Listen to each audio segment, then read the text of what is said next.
नमस्कार दोस्तों, मैं राहुल मिश्रा और मैं आप सभी का एक बार फिर से स्वागत करता हूं आपके अपने चैनल माई पाठशाला में और पाठशाला रेलवे एग्जाम में। रोज की तरह आज भी आपके लिए करंट अफेयर्स लेकर आ गया हूं। तारीख है आज 13 जून आज तारीख है और आज के इंपॉर्टेंट करंट अफेयर्स आपके सामने है। एक बेहद इंपॉर्टेंट क्वेश्चन, एकदम एग्जाम पॉइंट ऑफ व्यू से रिलेवेंट है, हो सकता है कि किसी भी प्रश्न पत्र में आपसे पूछ लिया जाए। विश्व खाद्य पुरस्कार 2020 के नामों की घोषणा हुई है कि इस बार ये पुरस्कार किसको दिया जाएगा और इसके बारे में चर्चा करते हैं। आइए लेके चलते हैं सीधे आपको इसी न्यूज की तरफ। तो भारतीय अमेरिकी मृदा वैज्ञानिक डॉक्टर रतन लाल, कौन? डॉक्टर रतन लाल को मिला है प्रतिष्ठित 2020 का विश्व खाद्य पुरस्कार। इन्होंने, कहा जाता है कि इन्होंने जो काम किया है वो 4 महाद्वीपों में किया है और इसकी वर्तमान समय में ये ओहियो यूनिवर्सिटी में काम कर रहे हैं। तो हाल फिलहाल विश्व खाद्य पुरस्कार जो है वो कृषि के क्षेत्र में नोबेल पुरस्कार के रूप में जाना जाता है, यानी कि कृषि के क्षेत्र में नोबेल पुरस्कार के समकक्ष जो पुरस्कार है उसे कहा जाता है विश्व खाद्य पुरस्कार यानी फूड प्राइज 2020। कुछ विचार सुनते हैं रतन लाल जी के बारे में। रतन लाल जी एक प्रसिद्ध मृदा वैज्ञानी हैं और कहा जाता है इनके प्रयासों की वजह से जो छोटे किसान हैं, जो उनके पास ज्यादा बड़ी जमीन नहीं हो पाती थी और मृदा विज्ञान के चलते वो छोटी सी अपनी जमीन पर ही ज्यादा फसल उगाने लगे, क्योंकि मृदा टेक्नोलॉजी यानी कि जो सॉयल टेक्नोलॉजी है वो उनको समझाई गई। डॉक्टर रतन लाल के अनुसार रतन लाल लिखते हैं, I believe soil is a living thing. मैं विश्वास करता हूं कि जो मिट्टी है वो जीवित है और इसी तरह से जैसे हम अन्य लोगों की रक्षा करते हैं, अन्य जीवों की रक्षा करते हैं, हमें मिट्टी की भी रक्षा करनी चाहिए और उसकी देखभाल करनी चाहिए। तो हाल फिलहाल इस पुरस्कार ने छोटे किसानों को मिट्टी के स्वास्थ्य में सुधार करके वैश्विक खाद्य आपूर्ति को बढ़ाने में उनके योगदान को मान्यता मिली है। डॉक्टर रतन लाल को खाद्य उत्पादन बढ़ाने और प्राकृतिक संसाधनों को पुनर्स्थापित करने और जलवायु परिवर्तन को कम करने के लिए मिट्टी केंद्रित जो दृष्टिकोण विकसित करने और मुख्य धारा में लाने में उनकी भूमिका के लिए सम्मानित किया जाता है, क्योंकि ये शायद अकेले ऐसे मृदा विज्ञानी हैं जिन्होंने फसल के मामले में, हमारे भोजन के मामले में मिट्टी की ओर लोगों का ध्यान खींचा कि हम मिट्टी में भी परिवर्तन करके उसकी मृदा शक्ति को बढ़ाकर, उसकी उपजाऊ क्षमता को बढ़ाकर हम और ज्यादा उत्पादन कर सकते हैं। वैसे तो इस पुरस्कार की जो घोषणा है वो काफी समय से हो रही है। 1987 में इस पुरस्कार को पहली बार दिया गया था और ये पहला पुरस्कार भारत में हरित क्रांति के जनक डॉक्टर MS स्वामीनाथन को दिया गया था। इसके अलावा कुछ और पुरस्कार हैं जिनको लगभग नोबेल पुरस्कार का दर्जा प्राप्त है, क्योंकि जो नोबेल पुरस्कार है वो सभी क्षेत्रों में नहीं दिए जाते। जैसे मैथ के क्षेत्र में नहीं दिया जाता, मैथ के क्षेत्र का जो नोबेल प्राइज माना जाता है उसे एबल प्राइज कहते हैं। इस बार एबल प्राइज 2 लोगों को दिया गया है, हिलेल फ्रस्टेनबर्ग जो कि इजराइल से हैं और ग्रेगरी मार्गुलिस जो कि USA यानी कि अमेरिका से हैं। इसी तरीके से आपका एशिया का नोबेल कहा जाने वाला रेमन मैग्सेसे पुरस्कार जो है वो इस बार रवीश कुमार को दिया गया है। टाइलर प्राइज जिसे इन्वायरमेंट का यानी कि पर्यावरण का नोबेल पुरस्कार कहा जाता है वो इस बार पवन सुखदेव जी को दिया गया है। और प्रित्जर आर्किटेक्चर पुरस्कार जिसे आर्किटेक्चर का नोबेल पुरस्कार कहा जाता है वो मिला है वाने फेरेल एंड सैली मैकनामारा जो कि आयरलैंड की रहने वाली है। इससे आपके पुराने प्राइज भी मैंने थोड़ा सा रिवाइज करा दिए ताकि आपको थोड़ा सा ध्यान बना रहे। एक बार लाइन से फिर से नजर डाल दीजिएगा। Abel prize Hillel Furstenberg, Gregory Margulis, Ramon Magsaysay Ravish Kumar, Tyler prize आपका पवन सुखदेव और प्रित्जर आर्किटेक्चर प्राइज आपका Yvonne Farrell and Sally McNamara. अगली जानकारी की तरफ चलते हैं। सरकार ने कुछ समय पहले ऐसी घोषणा की थी कि वो बांस पर आयात शुल्क बढ़ा देंगे। देखिए, देखा जाए तो बांस का जो उत्पादन है वो भारत में कई जगह पर होता है, लेकिन सबसे ज्यादा उत्पादन भारत में जो बांस का उत्पादन होता है वो आपका पूर्वोत्तर राज्यों में होता है। पूर्वोत्तर राज्यों में भी असम इसमें पहले स्थान पर आता है। असम में बहुत ज्यादा मात्रा में बांस का उत्पादन होता है। 2018 में बांस मिशन लेके आया सरकार, राष्ट्रीय बांस मिशन लेके आया। उसका जो मेन मोटिव था सरकार द्वारा बांस मिशन लाने का, नेशनल बैम्बू मिशन लाने का, वो ये कि जो भी बांस की खेती करते हैं उनकी आजीविका या उनका जो भी जीविकोपार्जन है उसको थोड़ा सा बेहतर स्थिति में लाना, उनकी आय को थोड़ा सा बढ़ाना। देखा जाए तो एक बांस के पेड़ को तैयार होने में 3 से 4 साल का समय लगता है और उसके बाद वो उपयोगी अवस्था में आ पाता है, लेकिन एक बांस के प्लांट को पूरा तैयार होने में लगभग 240 रुपए का खर्च आता है। एक अनुमानित आंकड़ा है, सरकारी आंकड़ा। तो नेशनल बैम्बू मिशन के जरिए प्रत्येक प्लांट के लिए 120 रुपए सरकार की तरफ से मिल लेते हैं। यानी आप ऐसा समझ सकते हैं कि अगर आप बांस की खेती करना चाहते हैं तो 50% आपको सरकार की तरफ से मिलेगा, 50% आपको खुद अरेंज करना पड़ेगा।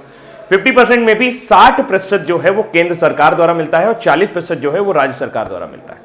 तो इस तरह से ये नेशनल बैम्बू मिशन जो है भारत में बांस के उत्पादन को बढ़ावा देने के लिए किया गया था। इसमें एक नया कदम और सामने आया है कि भारत ने जो इसका आयात शुल्क है वो 10% से बढ़ाकर 25% कर दिया।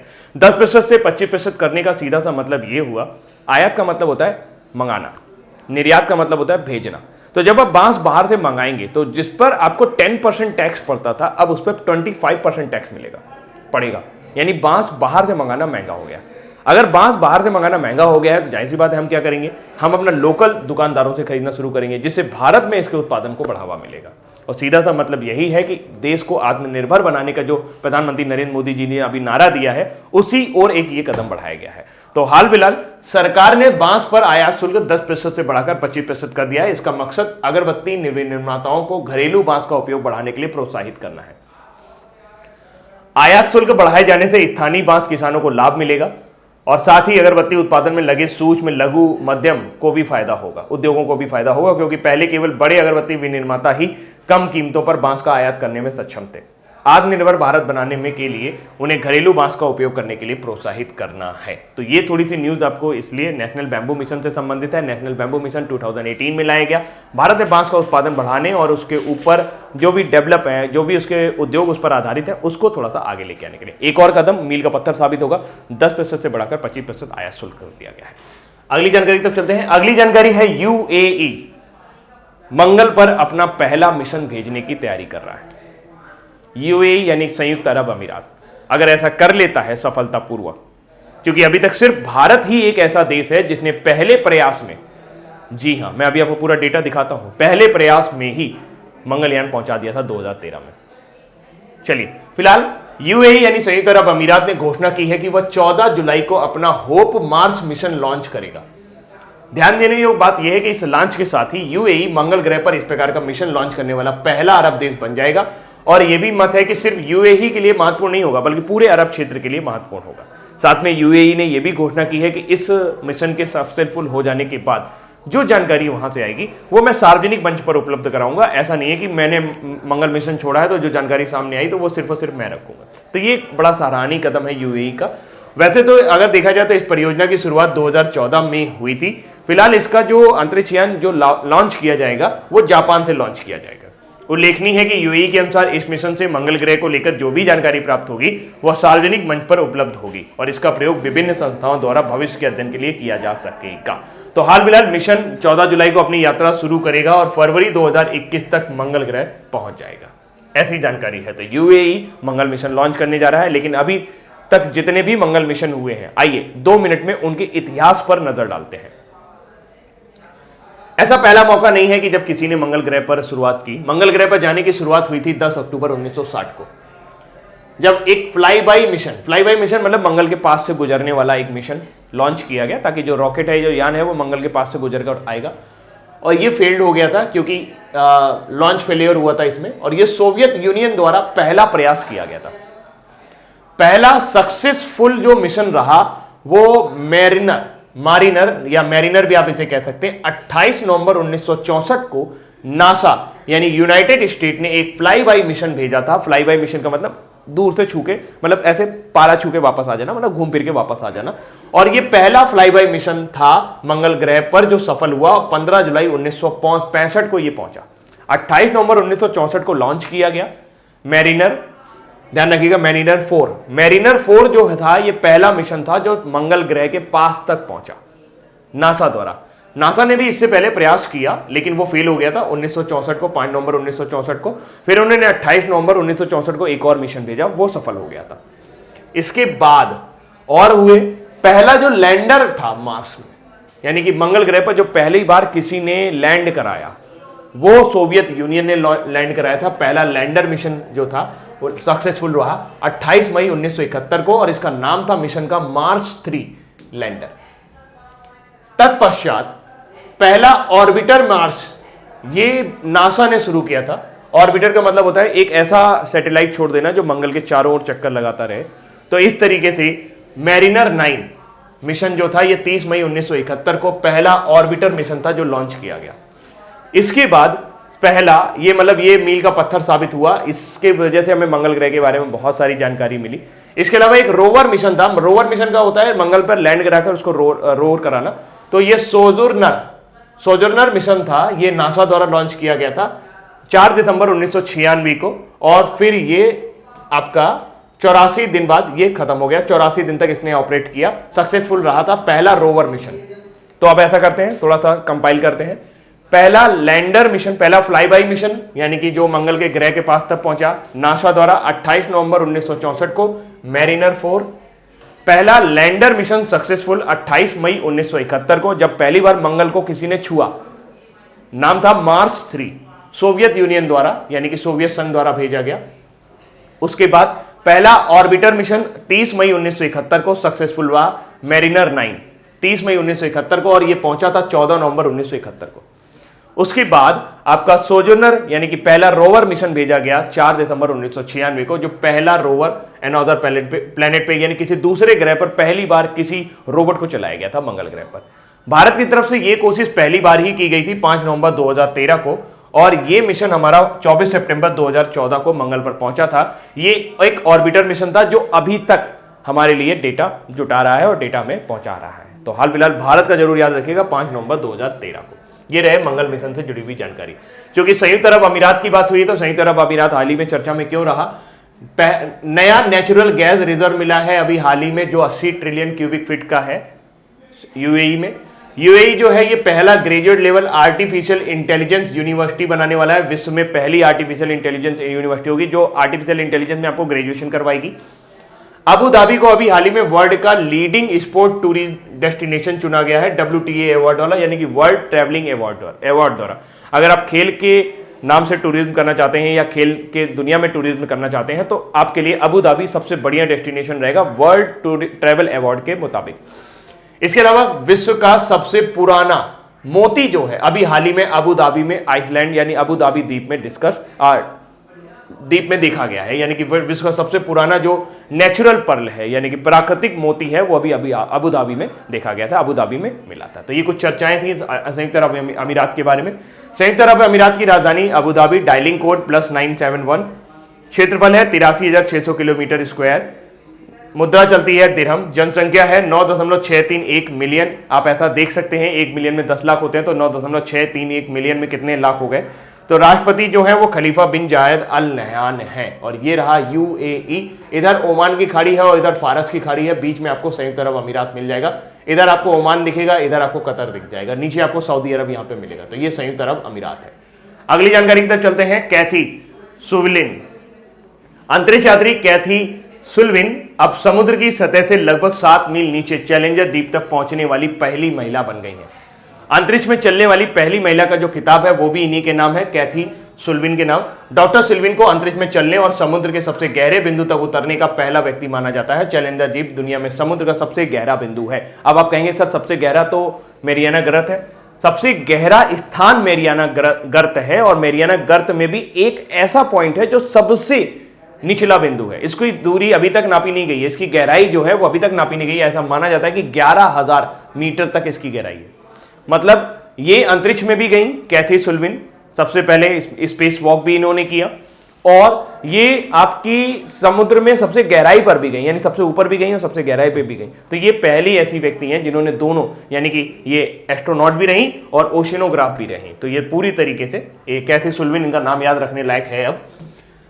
अब बता दें आपको मेरियाना ट्रेंच के बारे में, लेकिन उससे पहले अंतरिक्ष में सबसे पहले चांद पे रखने वाली जो महिला थी उनका नाम था वेलेंटीना टेरेस्कोवा, और ये पहली अंतरिक्ष महिला भी थी, मतलब कि पहली अंतरिक्ष यात्री महिला भी थी जिन्होंने अंतरिक्ष में कदम रखा था। और ये सोवियत यूनियन से बिलोंग करती थी, यानी कि सोवियत संघ से बिलोंग करती थी। आपको ये नीचे ऑस्ट्रेलिया नजर आ रहा है, ऑस्ट्रेलिया से ऊपर आएंगे पपुआ न्यू गिनी नजर आएगा, इधर इंडोनेशिया नजर आएगा, चाइना नजर आएगा, जापान नजर आएगा। आई थिंक आप मैप में एग्जैक्ट लोकेशन पे पहुंच गए हैं कि मेरियाना ट्रेंच कहां पर है। मेरियाना ट्रेंच ये है और यहां पर एक छोटा सा पॉइंट है चैलेंजर डीप। इसकी जो गहराई है वो आज तक नहीं नापी गई है, लेकिन आप ये मान सकते हैं कि माउंट एवरेस्ट से भी ये ऊंचा है। माउंट एवरेस्ट की ऊंचाई कितनी है? 8,848। इसकी कितनी है? इसकी लगभग 11,000 मीटर है। 11,000 मीटर का मतलब ये हो गया कि माउंट एवरेस्ट से भी 1 मील आगे है। तो इस पर इन्होंने गोता लगाया। एक खबर मैंने आपको कल भी सुनाई थी कि मेरियाना गर्त में होइदू 1 जो है ये चाइना का एक सबमर्सिबल है जो उतर गया था, और ये अनमैन्ड व्हीकल था, मतलब इसमें कोई आदमी नहीं था, मानव रहित एक सबमर्सिबल था जो उसमें गया, होइदू 1 नाम जरूर याद रखिएगा। ये भी मेरियाना ट्रेंच में गहराई तक पहुंचा था। अगली जानकारी तब चलते हैं। अगली जानकारी है आंध्र प्रदेश से। आंध्र प्रदेश के जो मुख्यमंत्री हैं वाईएस जगन मोहन रेड्डी ने महामारी के कारण अपनी आजीविका जुटाने में असमर्थ टेलर्स, नाई या वॉशरमैन की वित्तीय सहायता प्रदान करने के लिए एक योजना शुरू की है। उसका नाम है जगन्ना चेदुडू योजना। जगन्ना चेदुडू योजना जो है, इसका सीधा सा मकसद ये है कि जो भी आपके टेलर हैं या जो भी आपके नाई हैं उनको कुछ रोजगार प्रदान करना। उनको कुछ रोजगार किस तरह से प्रदान किया जाएगा? इस योजना के अंतर्गत 60 वर्ष से कम आयु के 2.47 लाख लाभार्थियों को 10,000 रुपए की एक मुफ्त वित्तीय सहायता प्रदान की जाएगी। इसमें 82,347 राजकास जिसे धोबी कहा जाता है, 38,767 ब्राह्मण, नाई और 1.25 लाख दर्जियों को वित्तीय सहायता प्रदान की जाएगी। इसके अलावा मुख्यमंत्री जगन मोहन रेड्डी ने 3 अगस्त को फिर से खुलने वाले स्कूल के दिन सभी छात्रों को एक स्कूल किट प्रदान करने की घोषणा की है। प्रत्येक किट में किताबें होंगी, नोटबुक होंगे, जूते, मोजे और 3 जोड़ी वर्दी दी जाएगी।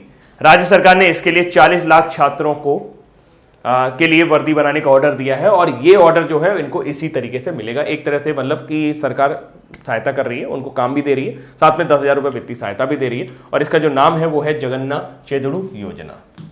अब चूंकि आंध्र प्रदेश की बात छुड़ी है तो मैंने आपको कुछ दिन पहले ही बताया था, 2-3 दिन पहले की बात है ये, शायद 9 जून की न्यूज़ है कि आंध्र प्रदेश जो है वो पहला एक वेस्ट मैनेजमेंट पोर्टल लॉन्च किया है उन्होंने। आंध्र प्रदेश ने वेस्ट मैनेजमेंट पोर्टल लॉन्च करने का क्या मतलब है? कचड़े को बदले वो आपको रुपए देंगे या कुछ सहायता उसके वगैरह प्रदान करेंगे। तो आंध्र प्रदेश कैबिनेट ने अभी हाल ही में 3 कैपिटल बनाने की बात की है, यानी आंध्र प्रदेश में 3 कैपिटल होंगी, 3 राजधानी होंगी, एक विशाखापट्टनम, एक अमरावती और एक कुर्नूल। इसके अलावा सीएम जगन मोहन रेड्डी ने अभी हाल ही में वाईएसआर आरोग्यश्री स्कीम शुरू की थी ताकि जो भी बीमार लोग हैं उनको सहायता दिया जा सके, उनको फ्री में इलाज किया जा सके। तो ये एक बीमा सुविधा है।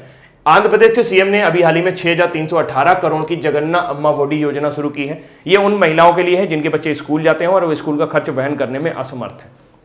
पहली बार विजाग यानी कि आपका विशाखापट्टनम जो है ये 14वां ग्लोबल हेल्थ केयर समिट 2021 जो है उसको आपका आयोजित करेगा। 2021 में 14वां ग्लोबल हेल्थ केयर समिट यानी कि 14वां वैश्विक स्वास्थ्य लाभ यानी कि स्वास्थ्य केयर या हेल्थ केयर समिट जो होगी वो आयोजित की जाएगी। आंध्र प्रदेश अभी हाल ही में इंडिया का पहला फ्रूट ट्रेन शुरू किया। पहली फ्रूट ट्रेन जो है वो आंध्र प्रदेश से शुरू की गई। इसमें केला लादा गया था और केले को वहां पर नोवा सेवा तक पहुंचाया गया था। वाईएसआर पेंशन कनका योजना, ये वृद्धावस्था पेंशन कनका योजना है। इसमें वृद्धावस्था में जो पेंशन मिलती है वो सीधे उनको ऑफिस तक नहीं जाना पड़ेगा, उनके घर तक इस पेंशन को पहुंचाया जाएगा। और इसमें एक उन्होंने बड़ा काम किया है कि जो 65 वर्ष की आयु से पेंशन शुरू होती थी अब वो 60 वर्ष से शुरू हो जाएगी। आंध्र प्रदेश के सीएम जगन मोहन रेड्डी ने अभी हाल ही में नाडू नेडू स्कीम शुरू की है ताकि जो उनके हॉस्पिटल है उनको अच्छा डेवलप किया जा सके, उनको मॉडर्नाइज किया जा सके। और जगन मोहन रेड्डी जी ने अभी हाल ही में आंध्र प्रदेश में पहला दिशा पुलिस स्टेशन राजा महेंद्र वर्मम नगर में शुरू किया। इसके अलावा आंध्र प्रदेश पहला ऐसा स्टेट है जिसने दिशा कानून पारित किया है। हैदराबाद में जो वेटनरी पशु चिकित्सक डॉक्टर थी और उनके साथ जो जघन्य अपराध हुआ उसके खिलाफ, उसके लिए ऐसा कोई अपराध दोबारा ना हो, इसके लिए एक दिशा कानून पारित किया गया है। आंध्र प्रदेश जो है ये आपका पहला है कंट्री में जिसने पोषण अभियान को अच्छी तरह से इंप्लीमेंट किया है, यानी पोषण अभियान जो कि कुपोषण से जुड़ा हुआ है और इसमें आंध्र प्रदेश की जो रैंक है वो पहली है। आंध्र प्रदेश ने ही अभी हाल ही में निगाह नाम का ऐप लॉन्च किया था ताकि जो भी चुनाव में आपकी फर्जी वोटिंग हो जाती है उसको रोकने के लिए, और किसी भी तरह का अगर चुनाव में कुछ गलतियां होती हैं तो उसको रोकने के लिए निगाह ऐप लॉन्च किया है। 25 लाख गरीबों को अभी हाल ही में एक हाउस देने के लिए या उनको घर खरीदने के लिए, जमीन देने के लिए एक योजना शुरू की गई थी, नवरात्नलू पेदलांद्रिकी इल्लू प्रोग्राम। तो ये नवरात्नलू पेदालंद्रिकी इल्लू काफी मुश्किल है थोड़ा सा बोलना। तो ये योजना जो है ये गरीबों को 25 लाख गरीबों को घर देखने की योजना थी। चीफ मिनिस्टर हैं येदुगुरी संदनिति जगनमोहन रेड्डी और गवर्नर है Vishwabhushan Harichandan. State bird Indian roller, black buck यानी काला हिरन स्टेट एनिमल है और स्टेट ट्री है आपका नीम का पेड़। तो ये सारी जानकारी आपके पास हिंदी में भी उपलब्ध है, आप इसे पढ़ सकते हैं। और ये आगे चलते हैं, अगली जानकारी है आंध्र प्रदेश के से ही जुड़ी हुई। आंध्र प्रदेश के विशाखापट्टनम में पनडुब्बी जब खराब हो जाती है और उनको बचाने के लिए या बचाव कार्य के लिए एक डीप मर्ज एक व्हीकल लॉन्च किया गया है। इसका नाम रखा गया है डीप सबमर्जेंस रेस्क्यू व्हीकल यानी कि DSRV कॉम्प्लेक्स का अनावरण किया गया। इस कॉम्प्लेक्स में वो शामिल की गई है नई पनडुब्बी बचाव प्रणाली को समायोजित करने और राज्य में बचाव के लिए तैयार रहने के लिए डीएसआरवी पर संपत्तियों को संग्रहित करने के लिए डिजाइन किया गया है। यानी कि जो भी आपकी सबमरीन होती हैं, जो भी आपकी जमीन पानी के अंदर वहां पे खराब वगैरह हो जाती है, तो उनको सुधारने के लिए इस लॉन्च व्हीकल को लॉन्च किया गया है। और इसको लॉन्च कहाँ किया गया है? आंध्र प्रदेश के विशाखापट्टनम में। देखिए, विशाखापट्टनम एक ऐसा पोर्ट है जहां पर आप इस तरह की चीजें लॉन्च कर सकते हो। कोई भी आप शिप लॉन्च करते हो तो विशाखापट्टनम में लॉन्च कर सकते हो, क्योंकि उसका जो पोर्ट है वो प्रॉपर अच्छा है इस तरह से लॉन्च करने के लिए।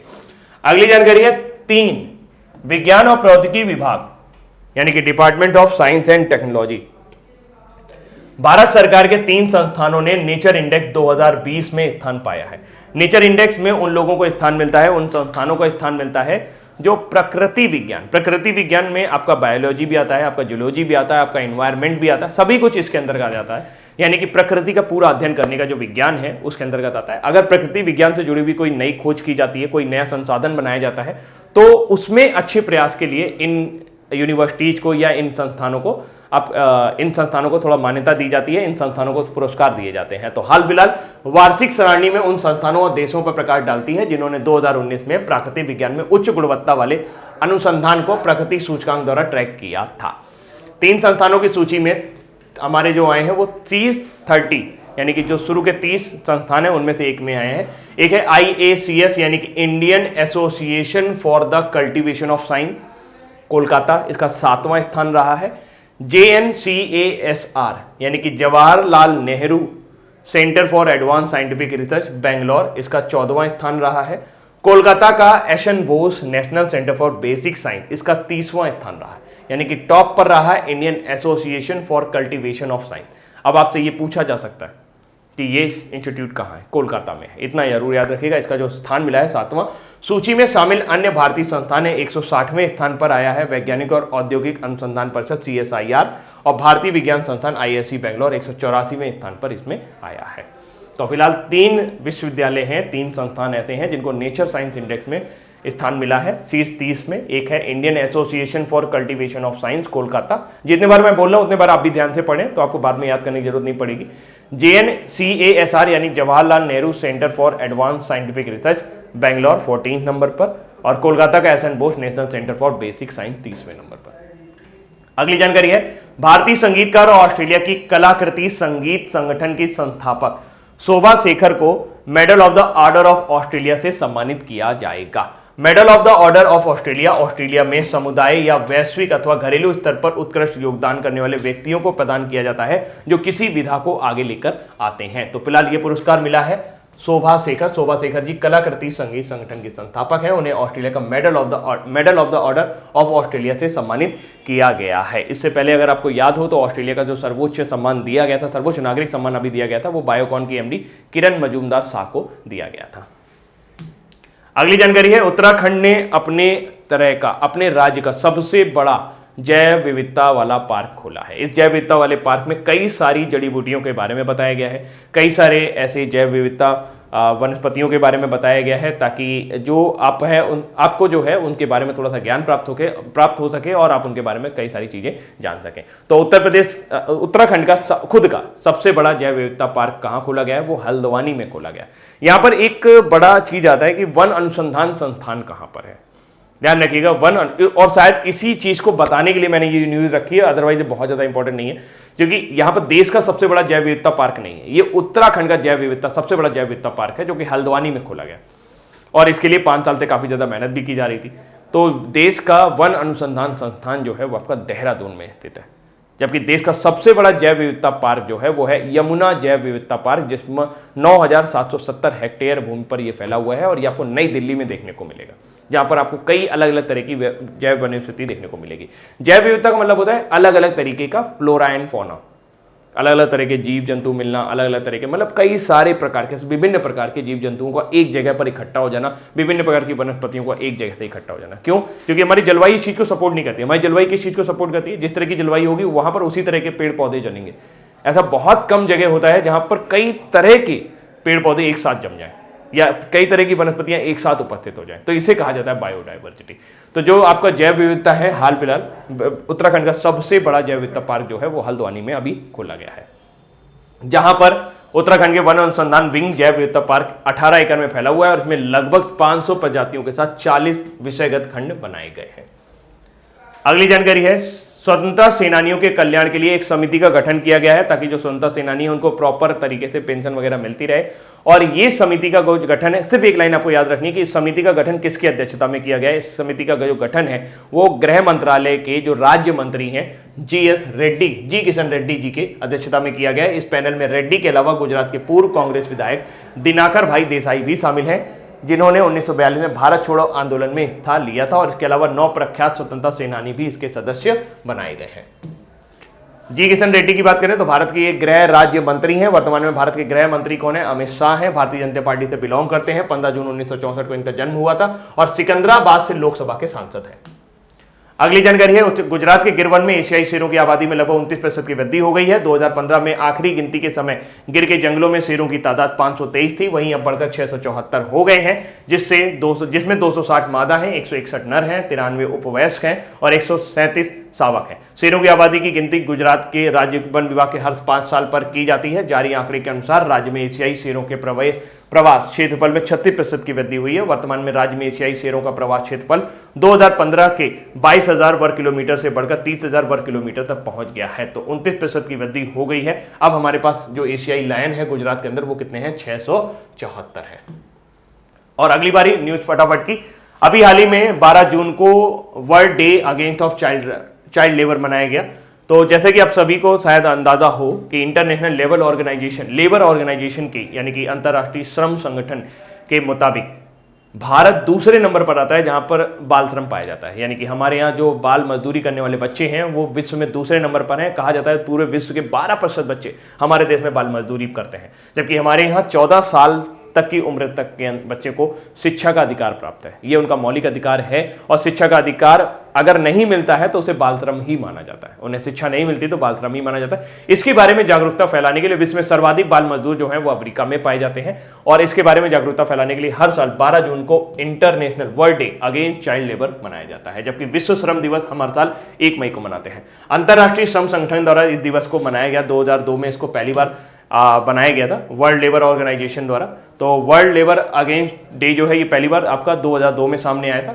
इंटरराष्ट्रीय श्रम संघ यानी कि इंटरनेशनल लेबर ऑर्गेनाइजेशन की बात करें तो इसका मुख्यालय जेनेवा स्विट्जरलैंड में है। वर्तमान समय में इसके मुखिया जो हैं वो गाय राइडर हैं और इसका संस्थापक जो है पेरिस शांति सम्मेलन के दौरान इसको फॉर्मेशन किया गया था। 29 अक्टूबर 1919 में इसकी स्थापना की गई थी। Geneva Switzerland, ILO international labour organisation, head Guy Ryder. अब बारी है आज के हमारे वन लाइनर की। स्वतंत्रता सेनानियों के कल्याण के लिए गठित समिति के अध्यक्ष कौन बनाए गए हैं? जी किशन रेड्डी। प्रतिष्ठित 2020 विश्व खाद्य पुरस्कार से किसे सम्मानित किया गया है? डॉक्टर रतन लाल। और डीप सबमर्जन रेस्क्यू व्हीकल कॉम्प्लेक्स का उद्घाटन कहां किया गया? अभी मैंने बोला विशाखापट्टनम में। भारतीय विज्ञान संस्थान ISC बेंगलोर को 2020 के प्राकृतिक सूचकांक में कौन सा स्थान मिला है? 184वां। बाल मजदूरी के खिलाफ विश्व दिवस कब मनाया जाता है? 12 जून को। गुजरात के गिर वन इलाके में एशियाई शेर की आबादी में लगभग कितने प्रतिशत की वृद्धि हुई है? 29% की। और सरकार ने बांस पर आयात शुल्क 10% से बढ़ाकर कितना कर दिया है? 25% कर दिया है। कौन सा देश मंगल ग्रह पर अपने होप मार्स मिशन को सफलतापूर्वक लॉन्च करते ही पहला अरब देश बन जाएगा जिसने मंगल मिशन भेजा है? तो वो है UAE। आंध्र प्रदेश के मुख्यमंत्री ने जगन्नाथ चेरुडू योजना के अंतर्गत 60 वर्ष से कम आयु के लाभार्थियों को कितने रुपए की एकमुश्त वित्तीय सहायता प्रदान करने की बात की है? 10,000 रुपए। किसको medal of the order of Australia से सम्मानित किया जाएगा? शोभा शेखर, प्रसिद्ध संगीतज्ञ है और क्लासिकल सिंगर है। किस राज्य के वन विभाग ने राज्य का सबसे बड़ा जैव विविधता पार्क खोला है? तो उत्तराखंड ने, हल्द्वानी में। कौन समुद्र की सतह से लगभग 7 मील नीचे चैलेंजर डीप जो कि मारियाना ट्रेंच का सबसे गहरा बिंदु है वहां पर पहुंची है? तो कैथी सुल्विन ये पहली महिला बन गई है। अगली बारी है आज के हमारे क्विज की। प्रतिष्ठित 2020 विश्व खाद्य पुरस्कार से किसे सम्मानित किया जाएगा? तो वह है डॉक्टर रतन लाल। डीप सबमर्जन रेस्क्यू व्हीकल कॉम्प्लेक्स का उद्घाटन कहां किया गया? विशाखापट्टनम में। भारतीय विज्ञान संस्थान बेंगलोर ने 2020 सूचकांक में कौन सा स्थान पाया है? 184वां। बाल मजदूरी के खिलाफ विश्व दिवस कब मनाया जाता है? हर साल 12 जून को। स्वतंत्रता सेनानियों के कल्याण के लिए गठित समिति के अध्यक्ष कौन है? जी किशन रेड्डी। गुजरात के गिरवन इलाके में एशियाई शेरों की आबादी में लगभग कितने प्रतिशत की वृद्धि हुई है? 29% की। सरकार ने बांस पर आयात शुल्क 10% से बढ़ाकर कितना कर दिया है? 25%। कौन सा देश मंगल ग्रह पर अपने होप मार्स मिशन को सफलतापूर्वक लॉन्च करने का पहला देश बन गया है? तो वो है यूएई। बन जाएगा, अभी लॉन्च नहीं किया, 14 जुलाई को लॉन्च करेगा। आंध्र प्रदेश के मुख्यमंत्री ने जगन्नाथ चेदुरी योजना के अंतर्गत कितने रुपए देने की बात की है? तो 10,000 रुपए तक की आर्थिक सहायता देने की बात की है। किसको मेडल ऑफ द ऑस्ट्रेलिया से सम्मानित किया गया है? तो वो है आपकी शोभा शेखर। किस राज्य ने वन विभाग ने राज्य का सबसे बड़ा जैव विद्युत पार्क खोला है? तो वो है उत्तराखंड, हल्द्वानी में। कौन सतह से लगभग 7 मील नीचे चैलेंजर द्वीप दुनिया के सबसे गहरे बिंदु पर पहुंचने वाली पहली महिला बन गई है? तो वो है कैथी सुल्विन। तो दोस्तों ये थे आज के हमारे इंपॉर्टेंट करंट अफेयर्स और उम्मीद करते हैं कि करंट अफेयर्स आपको पसंद आए होंगे। अभी के लिए इतना ही रखता हूँ। Thank you so much, bye bye.